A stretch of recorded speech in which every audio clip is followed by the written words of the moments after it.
Hello, my fellow Deltans, and welcome once again.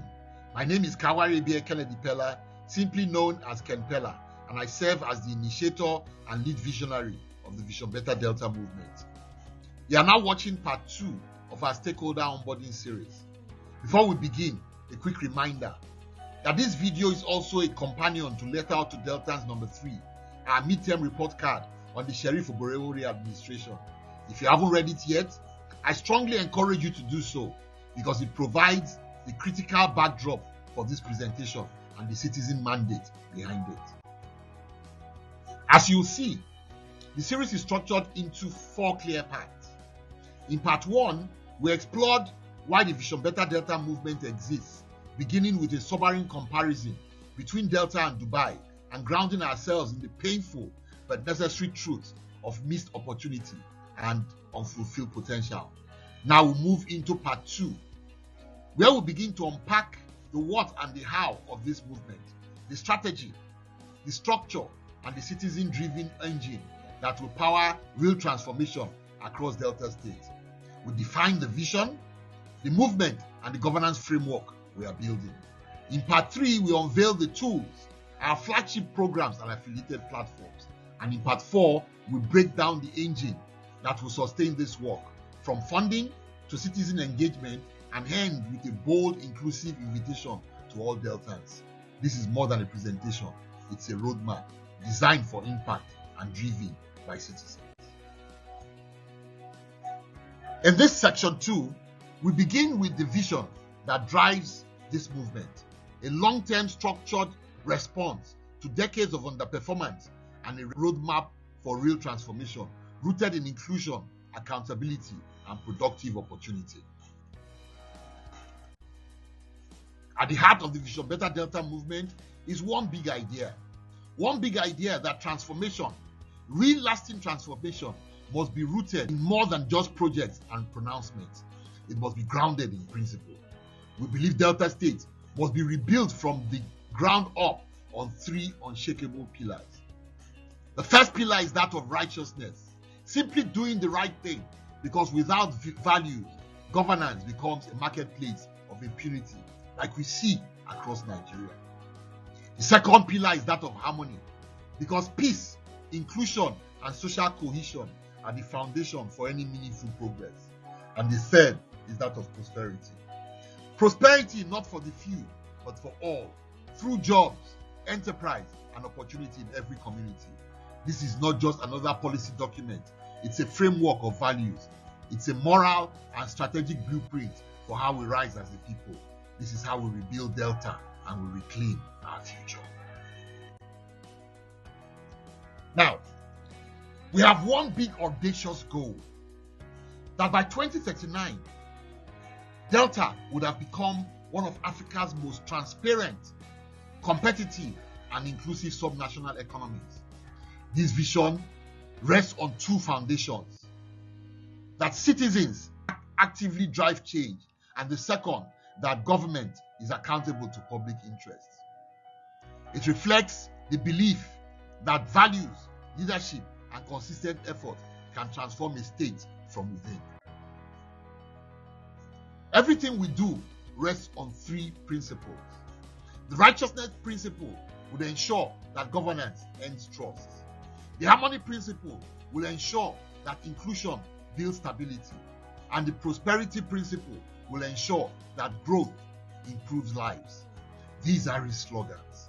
They are operational guides, and they come alive through 8 prosperity drivers, targeting areas with the greatest potential to generate jobs, reduce poverty, and raise productivity. Each driver is built for scale, but starts with pilot wins. The work will be phased for impact. Phase 1 will be the reset, where we fix what's broken, build trust, and start what matters. If phase 2 takes what works and scales it statewide, and phase 3 secures what's been built with laws, systems, and benchmarks. We have sequenced the work to avoid burnout, protect gains, and deliver early wins. Clearly, transformation this deep can't be tied to one person. That's why the Vision Better Delta Master Plan is designed to be implemented over a 12-year period. That timeline is not arbitrary. It reflects the scale of the work ahead and the depth of reform required to make it last. Transformation is divided into 3 strategic phases, each carried forward by a successive administration. Phase 1 from 2027 to 2031 will be led by my team.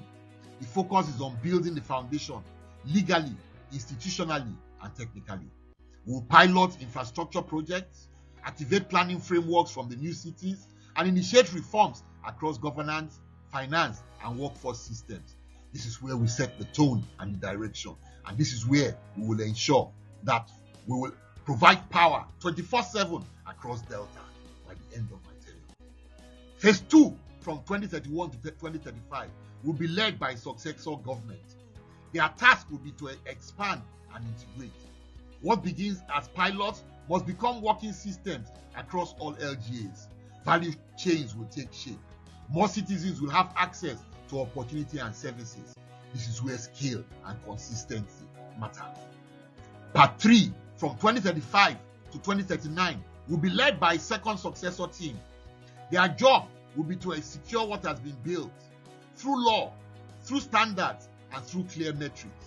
They will deepen inclusion, benchmark job quality, and position Delta as a national and continental reference point for what citizen-led development can look like. This is the structure behind the plan. A deliberate relay, a long game, paced for depth, guided by principle, and built to outlast any one administration. We are designing for longevity, so progress outlives politics. Now, by the year 2039, we see a different Delta, no longer defined by oil, but by integrity, innovation, and inclusion. A Delta where young people are no longer jobless, but job creators, where we have reversed the tide of unemployment, not by luck, but by leadership. A Delta whose economy has grown from around 6 trillion naira that it will be by 2027 to 29 trillion naira, driven by local production, smart infrastructure, and global competitiveness, where the average Deltan doesn't just survive but thrives, with per capita income rising from 1 million naira to over 4.8 million naira, where towns and rural communities are no longer neglected outposts but thriving centers of growth, pride, and dignity. This is not a fantasy. It's a destination. It is what happens when we plan with data, act with courage, and govern with purpose. That's the future we see, and that's the future we must build together. Now, here in section 3, we outline who we are, what we believe, and how we are structured. It defines the Vision Better Delta movement in both form and function. VBDM is a citizen-led movement platform anchored in civic action, values-based leadership, and structured participation. That is Vision Better Delta movement. It's not a political party, but it is politically aware, because governance must be challenged and redefined. We are organizing credible Deltans across ethnic, generational, and professional lines, not to protest, but to build. VBDM is the mobilization engine behind the Vision Better Delta 2039 Master Plan. Now, what exactly are we setting out to achieve with VBDM? There are 7 core strategic objectives, each one focused on translating vision into impact. First, we aim to build a shared civic identity, one grounded in the values of righteousness, harmony, and prosperity. This is our cultural foundation. Second, we will recruit and equip leaders and reformers across communities, professions, youth groups, religious institutions, and traditional leadership. The movement must be intergenerational, inclusive, and credible. Third, we are committed to translating the Vision Better Delta 2039 Master Plan into tangible citizen-led action across all 25 LGAs. Fourth, we must bridge the gap between vision and power. That means actively supporting policy, electoral and legislative efforts aligned with the prosperity drivers. Fifth, we will institutionalize civic participation through platforms like the Social Scorecard, the Youth of Character Fellowship, and local development boards. Deltans will not be observers, but decision makers. Sixth, we will hold government accountable through public dashboards, social audits, and well-organized citizen pressure. And finally, we seek to inspire a new generation of Deltans who see public service not as a means of survival, but as a means of transformation. Because governance isn't just what leaders do, it's what people demand. Now, in section 4, we walk you through the structures that guide strategy, oversee execution, and anchor legitimacy. These frameworks ensure that power is not concentrated, purpose is not lost, and every action is aligned with the vision. Now, if you're going to transform Delta State, then the movement behind that transformation must itself be built differently, not like anything that we have seen before. VBDM is not a vehicle for personal ambition. It is a platform to protect the long-term vision beyond any one personality, position, or political cycle. That's why our governance logic is rooted in 4 core principles. First, vision over ambition. VBDM is structured to prioritize long-term goals, not short-term glory. The vision must outlive any one leader's ambition. Second, continuity and credibility. We ensure transparent succession, public trust, and sustained momentum through clear systems, not guesswork. Third, inspiration plus institution. Yes, we need inspiration and moral leadership, but we also need structure. Charisma must come with checks. Vision must be backed by systems.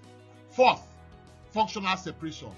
We must separate roles and powers across moral authority, legal custodianship, and operations, each with clear responsibilities. As you can see on the right, this translates into vision first, not ambition. Leadership with checks. Separation of powers. Functional clarity in how things run. This is how we avoid capture. This is how we build a platform that lasts and delivers.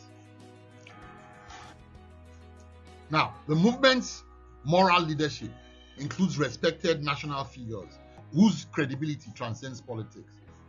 Peter Obi is our strategic moral compass, reinforcing our commitment to people-first governance.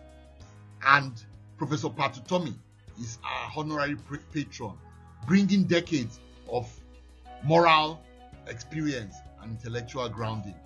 They do not manage daily operations, but they serve as enduring references of integrity, restraint, and vision. I serve as the initiator and lead visionary, the steward of strategic coherence and ideological integrity. I convened the founding structures, authored the master plan, and continue to guide long-term direction even as others lead programmatically. My role is to ensure that purpose remains clear, structures stay aligned, and the vision remains generational. The office of the initiator and lead visionary is a movement strategic memory. It safeguards ideological coherence and ensures that decisions reflect our founding principles. It works closely with all other bodies, advising, arbitrating, and translating vision into structure. It also serves as a home for programs that require long-term experimentation and institutional learning. Now, the 16 founding conveners help shape this movement from day one. They represent belief, sacrifice, and credibility. They come from across Delta and the diaspora. Many led campaigns in 2023. All were early adopters of the vision.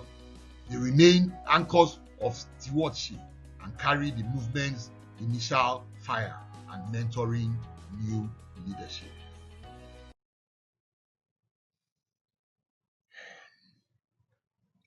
At this time, we are proud to announce the inclusion of one posthumous founding convener, Mrs. Omawumi Jemide Lawal. Appointed in honor of her lifelong commitment to justice, equity, and generational renewal. Even at 72, she campaigned with tireless zeal, shoulder to shoulder with younger people across Delta and Nigeria, driven by a deep desire to build a better Delta and a new Nigeria for her children and her grandchildren. She tragically passed away in a road accident while traveling from Warri to Asaba for the inauguration of her campaign organization in 2023. Her courage, conviction, and selfless service will never be forgotten. She has been one of my deepest inspirations to stay the course even in the most difficult of times. May her gentle soul rest in perfect peace. Amen. The Board of Trustees provides legal, institutional, and fiduciary oversight. It's non-executive but deeply important. It ensures that the name, assets, and legal identity of the movement are protected from drift, capture, or abuse. It is structured for long-term integrity, not day-to-day decision-making. The Advisory Council offers wisdom, balance, and national credibility. Its members are respected statespersons who help sharpen direction, sustain focus, and guide us through transitions or uncertainty. They are not involved in operations, but play a strategic role in ensuring the movement stays grounded and respected. The Coordinating Secretariat is the movement's administrative and programmatic engine. It manages logistics, compliance, communication, and operations across all LGAs and platforms. It connects the strategy layer with implementation, ensuring everything runs on time, within scope, and aligned with the plan. The co-conveners are the mobilization core. They link vision to communities. They are grouped by geography, sector, and special interest, ensuring every demographic and constituency has a point of entry and leadership. They organize, activate, and mentor coordinators, ensuring consistency and energy across the movement. The National Working Committee, otherwise known as the NWC, drives tactical execution. It coordinates local deployment, volunteer mobilization, and field-level problem solving. It turns strategy into results and ensures every mobilization effort is aligned with the broader roadmap. It is comprised of in-country federal constituency co-conveners and core members of the Coordinating Secretariat. The National Executive Council, otherwise known as the NEC, brings together top leadership across all tiers. It ensures coherence between grassroots action and long-term strategy. It provides oversight, resolves conflicts, and protects institutional memory. It is the movement's highest decision-making body for policy and direction. It is comprised of the 16 founding conveners, all co-conveners, the Coordinating Secretariat, the Advisory Council, and local government coordinators. Now, the local government coordinators operate at the front lines in every LGA, ward, diaspora, cluster, and city. They execute local engagement, manage logistics, and ensure alignment with field execution strategy. They are accountable to their co-conveners and are key to our community level impact. Every structure exists to serve the vision, not to dominate it. Leadership is layered, not hierarchical. Structures are designed for accountability, inclusion, and clarity of purpose. The architecture ensures that what we believe is embedded in how we operate. Now, this is our full organizational structure. Not as a pyramid, but as an ecosystem. Each unit has a function, a constituency, and a mandate. What connects them all is the vision. What sustains them is alignment. What drives them is service. Movements that endure are not built on charisma alone, but on clarity, conviction, and community. We are not just building a campaign, we are building a culture. A new Delta definitely will rise, not because we hoped for it, but because we planned for it and we worked for it together. We have outlined the vision and the structure that will deliver it. In the next section, we'll move into the practical tools, programs, and platforms that will generate impact across Delta's communities. Until then, stay tuned. In the meantime, if you are yet to read the letter to Delta's number 3, please do so. Thank you, and God bless you.